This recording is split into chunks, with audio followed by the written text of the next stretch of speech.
Picture this. It's a Tuesday morning in 2026. You twist the key, your engine fires up, you pull out of your driveway, and you give it just a little bit of throttle to merge onto the highway. And then it happens. In your rearview mirror, you see it. A massive, thick, suffocating cloud of bright blue smoke. Not gray, not white, blue. The color every driver on planet Earth has been trained to fear like the plague.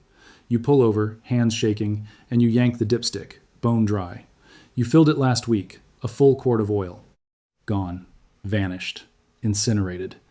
Your heart is pounding because you know what blue smoke supposedly means. It means death. It means your engine is eating itself alive from the inside out. So you drive, white-knuckled, to the closest dealership. The service advisor in the press shirt looks at your car for about 4 minutes, plugs in a scan tool he doesn't even need, and then he hits you with the verdict that has become the single most profitable lie in the entire 2026 automotive industry. He says your piston rings are fried. He says your valve stem seals are destroyed. He says with a straight face that you need a complete engine rebuild. And then he slides the paper across the counter. $3,500. Some of you are getting quoted $5,000, $7,000, even $9,000 for the same diagnosis. And here is the part that makes my blood boil. In 90% of these cases, your engine is completely fine. Your pistons are fine, your rings are fine, your valve seals are fine. The entire problem, the smoke, the oil burning, the panic, the $3,000 quote, all of it, is being caused by a tiny piece of plastic that costs $15 at any parts store in the country. $15. And the dealerships making billions off your smoking engine want you to think internal oil consumption is a death sentence. It isn't. It's basic pneumatic pressure and ventilation. But as always, I'm sharing this for educational purposes because somebody has to tell you the truth before you sign that repair order. Let me show you the science they buried. To understand why this scam works so brilliantly, you have to understand how your engine actually breathes. Every single internal combustion engine on the road, whether it's a Toyota, a Honda, a Ford, or a Chevy, operates on a fundamental principle of pressure management. When your pistons fire down inside the cylinders, a small amount of combustion gas slips past the piston rings. This is called blow-by, and it is completely normal. Every engine does it. Even brand new engines fresh off the assembly line do it. These gases collect inside the lower portion of the engine, which mechanics call the crankcase. That's the area below the pistons where your crankshaft spins and your oil sits in the oil pan. Now here's the problem. If you let that blow-by gas just sit there and accumulate, the pressure inside the crankcase keeps building and building until something gives way. We are talking about pressures that can pop out crankshaft seals, blow oil pan gaskets, push oil up through the dipstick tube, and in extreme historical cases before this system was invented, actually crack the engine block. So, Japanese engineers who frankly perfected this system better than anybody else on Earth designed an absolutely brilliant solution. They created a one-way breather valve that sits on top of the engine, usually right on the valve cover. They called it the positive crankcase ventilation valve, the PCV valve. This tiny plastic part has one job and one job only. It lets the pressurized gas escape from inside your engine, routes it back through the intake manifold so it gets burned during normal combustion, and it prevents any vacuum or pressure from going backward into the crankcase. It is, without exaggeration, the lungs of your engine. And the Japanese, when they engineered these systems into engines like the Toyota 2JZ, the Honda K series, the Nissan SR20, they used metal-bodied PCV valves that lasted 300,000 miles without flinching. The piston rings inside these engines are forged, machined, and seated with such precision that they do not wear out under 200,000 miles unless you abuse the engine with no oil. So, when a service advisor at a Western dealership tells you that your perfectly engineered Japanese piston rings are suddenly fried at 80,000 miles, your alarm bells should be ringing loud enough to wake the entire dealership. If you're tired of mechanics condemning your entire engine over a $15 piece of plastic, hit the like button right now and absolutely demolish the algorithm for me. Every single like on this video shoves it in front of another driver who is about to sign a $4,000 repair order they do not need to sign. And tell me in the comments how much oil your car is actually drinking every month and what a mechanic tried to charge you to fix it. I want to read every single one of those numbers because the pattern of extortion is staggering once you see it laid out. Subscribe and hit the bell notification before the engine replacement lobby pressures YouTube to bury this channel, because trust me, they have been trying. Now let me walk you through the exact anatomy of the $3,500 scam. When you bring your smoking car into a dealership in 2026, the service writer doesn't even need to look at it. He's been trained, literally trained in corporate seminars, to push the engine rebuild package the second blue smoke is mentioned. Here's how the quote breaks down. They charge you somewhere between 20 and 25 hours of labor at a shop rate of $180 to $220 per hour. That is roughly $4,000 in labor alone before they have even touched a part.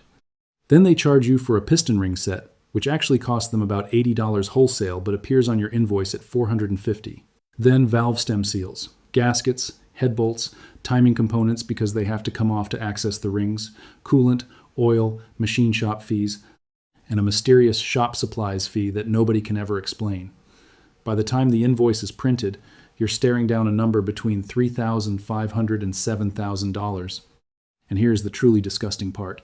They will tear your engine apart, replace the rings, button it back up, and your car will still burn oil 2 weeks later because they never fixed the actual cause. Then they tell you it must be the turbo or the head gasket, and they hit you for another $2,000. This is not incompetence. This is the business model.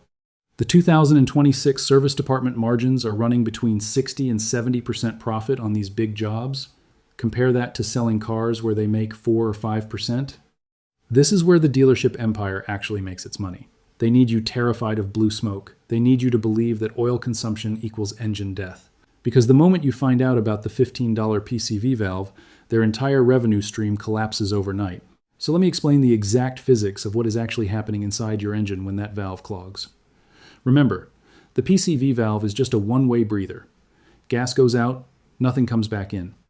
But over years of driving, microscopic droplets of oil mix with the blow-by gas, and they coat the inside of that little plastic valve.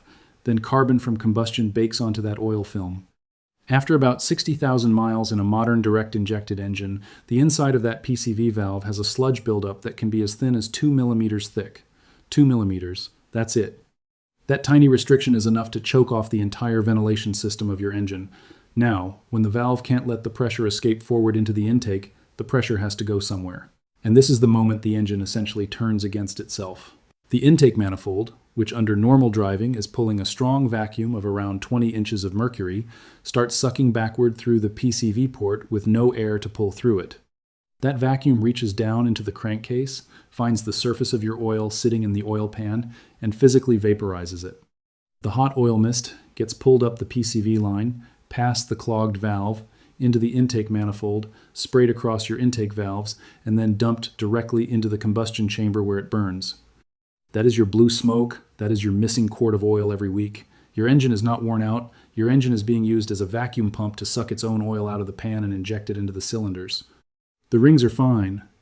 The seals are fine. The block is fine. The whole catastrophe is a $15 plastic valve that needs to be unplugged and replaced.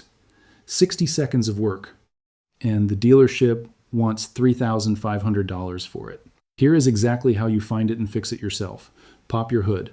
Look at the top of your engine where you see the big plastic or metal cover. That's the valve cover. Somewhere on that cover, usually toward the back near the firewall, you will see a small rubber hose, about the diameter of a Sharpie marker, plugged into a fitting.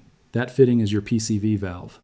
On most Toyota, Honda, Nissan, and Subaru engines, it twists out by hand or with a single 1/4-inch wrench. Pull the hose off, unscrew the valve, shake it next to your ear. If you hear a clean, crisp metal rattle inside, it's still working. If it sounds dead, muffled, or completely silent, it is clogged solid. That is the rattle test, and it has been used by Japanese master mechanics for over 50 years. Take the old valve down to any parts store, match it, buy the new one. It will cost you between $8 and $20 depending on the brand. I always recommend OEM or a top-tier Japanese aftermarket like NGK, Hitachi, or Denso. Screw the new one in. Reattach the hose. Close the hood. Total time, 60 seconds. Total cost, $15. Drive the car for 1 full tank of gas. The blue smoke will be gone. The oil consumption will drop to absolute zero. The engine will idle smoother because the vacuum leak is gone. The check engine light, if it was on for lean codes, will clear itself. And you will have just saved yourself between $3,000 and $7,000 on a repair that was never needed in the first place. This is the kind of information that the modern service industry absolutely does not want circulating, because every single driver who learns the rattle test is one less engine rebuild. Quote, they get to print. So if this saved you, or if it might save somebody you love, send it to them right now. Subscribe to this channel, smash the bell, and follow my secondary channel linked in the description where I am exposing the next big scam on transmission fluid changes. Tell me in the comments below, what did your Stealership try to charge you, and how much oil is your car burning? I read every single comment. Drive safe, trust your wrenches, and never, ever sign a repair order for an engine rebuild without checking that $15 valve